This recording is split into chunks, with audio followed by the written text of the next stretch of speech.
안녕하세요. 미국 주식하는 임견입니다. 오늘 미국장 한번 보겠습니다. 구독과 좋아요 부탁해요.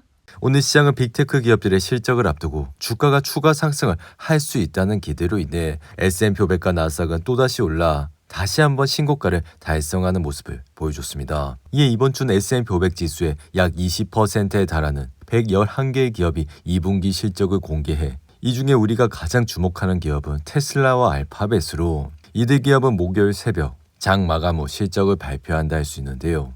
이에 지금 S&P 500 기업 중 긍정적인 실적과 서프라이즈를 보고한 비율은 모두 10년 평균을 상회하고는 있지만 이러한 시즌이 시작된 시즌에 S&P 500과 나스닥이 사상 최고치에 도달해 있어 현재 시장의 상승 흐름을 이어가려면 결국 기업들의 실적이 기대를 크게 웃돌아야만 추가 상승을 기대할 수 있을 것이라 생각이 듭니다. 이에 이번 주 실적을 발표하는 테슬라는 이날 소폭 하락하면서 328달러로 마감했고, 사실 테슬라가 이날 하락을 한 주요 배경은 없었지만 이번 주 시작부터는 실적 기대에 못 미칠 것이라는 우려가 서서히 나타나고 있다 할 수 있는데요. 이에 테슬라는 지난 일주일 동안 2분기 실적 기대감으로 인해 주가는 꽤나 올랐고, 그리고 지금 상황은 유럽과 미국에서 판매가 급감하고 있기에 중국에서도 중국 업체의 급부상으로 이전보다는 꽤나 고전하고 있는 모습을 보여주고 있습니다. 이에 따라 이번 2분기 실적은 별로의 전망이라 결국 이날 컨퍼런스 콜에서 로보택시 호재를 얼마나 잘 포장하느냐가 향후 주가 향배를 결정할 것이라 생각이 드는데요.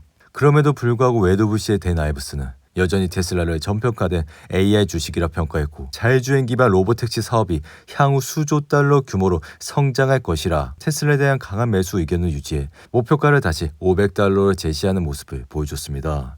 이에 대해 아이브스는 테슬라의 로보택시 사업이 1조 달러 규모의 기회를 열 것이라며 시장 내 가장 저평가된 인공지능 관련 주식은 테슬라라 평가했고, 결국 미래 가치는 자율주행 기술의 상업적 성공에 달려있다며 로보택시는 전 세계적으로 10조 달러, 즉 1경 3,800조 원의 수준의 시장을 형성할 가능성이 있다고 밝히는 모습을 보여줬습니다.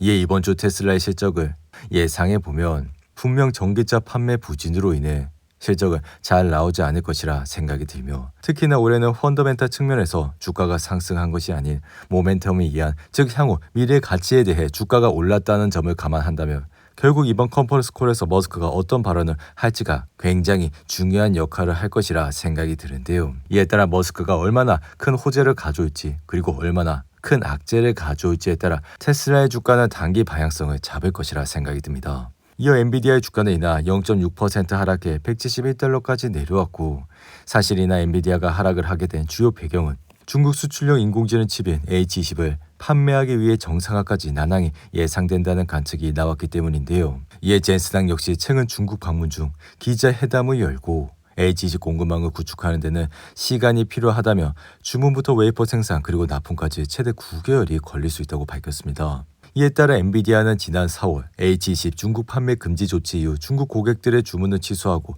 TSMC에 예약했던 생산 용량도 포기했던 터라, 이로 인해 TSMC 역시 H20 칩 생산 라인을 다른 고객용 칩 생산으로 전환했고, 이렇게 된다면 당장에는 H20 공급 확대가 쉽지 않을 것이란 예측이 나오고 있다 할 수 있는데요. 이에 이러한 상황에서 엔비디아가 TSMC에 H20 생산에 대한 라인을 만들어 달라고 요청은 하겠지만 결국 지금은 해당 생산 라인을 다른 고객의 칩 제조에 TSMC는 할당한 상태이기 때문에 사실상 현재로서는 당장 생산을 재개하기는 쉽지 않다고 생각이 듭니다.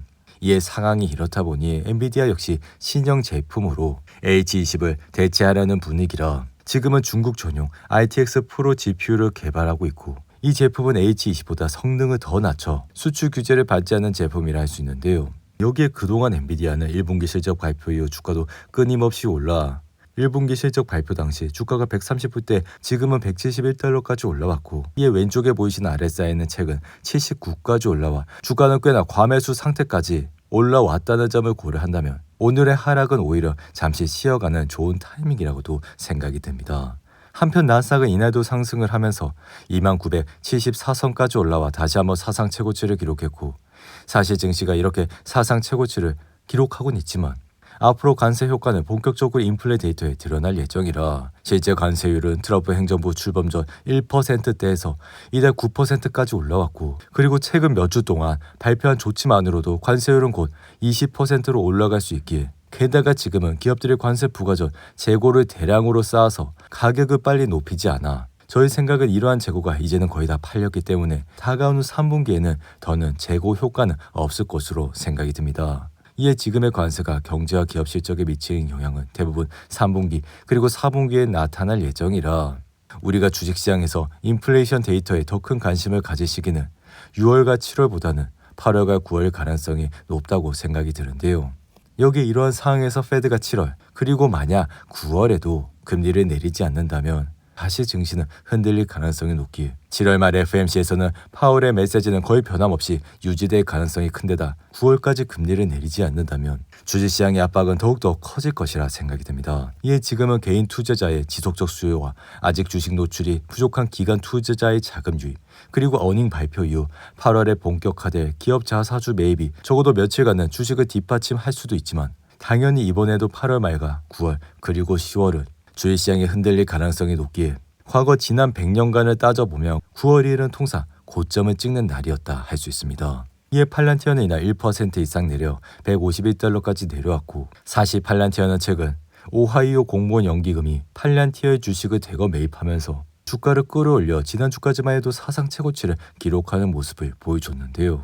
이에 팔란티어의 주가는 올해 90% 가까이 상승을 했고 올해 초 영상에서도 말씀을 드렸지만 앞으로 이런 팔란티어의 주식을 꾸준히 모아가자고 말씀을 드려 그러한 이유는 팔란티어의 실적이 굉장히 좋고 매출 증가세가 끊임없이 상승을 하고 있기 때문이라고 말씀을 드렸습니다. 이에 여러분들이 올해 초부터라도 팔란티어를 모아가셨더라면 지금쯤 좋은 수익을 얻을 수가 있고 여기에 주가가 고점 대비 많이 내려와도 팔란티어는 이러한 하락폭을 단기간에 만회하고 또다시 올라갈 수 있는 충분한 여지가 있는 주식이기에 기술적 관점에서도 본다면 아래 왼쪽에 보이시는 RSI가 64밖에 되지 않아 충분히 추가 상승에 대한 여력은 남아있다고도 생각이 드는데요. 이에 팔란티어는 수익성이 높은 여러 방위 계약 체결과 기업과 정부의 인공지능 지출 급증에 힘입어 상승 가도를 달리고 있고 웨더부시 역시 최근 팔란티어가 북미와 유럽 연방 정부 지출에서 혜택을 볼 수 있는 최적의 위치에 있다고 언급해 이 같은 발언은 트럼프 행정부의 인공지능과 에너지 주도 전략에 대한 팔란티어에게는 또 다른 호재가 될 것이라 만약 9월과 10월 증시가 흔들리게 된다면 팔란티어의 주가는 또다시 하락은 할 수는 있겠지만 결국에는 다시 상승을 하면서 더욱더 좋은 모습을 보여줄 것이라 생각이 됩니다. 그리고 핀테크 기업인 블럭은 7월 23일 S&P 500을 공식 편입될 준비를 하면서 이날은 8% 이상 상승했고 실험실 장비 그리고 도구 제조업체인 브로크는 2분기 실적이 예상보다 부진하게 발표가 되자 주가는 12%나 하락을 하는 모습을 보여줬는데요. 그리고 핀터레스트는 모건 스탠리가 투자 의견을 비중 확대로 상향 조정하면서 이날 주가는 2% 이상 급등했고 태양광 제조업체인 솔라 엣지 역시 주요 기관이 목표가를 26달러로 상향 조정하면서 이날은 8%나 상승을 하는 모습을 나타냈습니다. 그리고 미국판 다이소인 달러트리는 바클레이스가 투자 의견을 비중 확대로 상향 조정하면서 2% 이상 상승했고 통신회사인 버라이즌 역시 시장 예상치를 상회하는 주당 순이익과 매출을 기록한 이후 이날 주가는 5%나 급등을 하는 모습을 나타냈습니다. 오늘도 8분이 넘는 긴 영상 끝까지 시청해 주셔서 감사하고요. 가시기 전에 구독과 좋아요 잊지 마시고 그럼 저는 다음 영상에서 찾아뵙겠습니다. 감사합니다.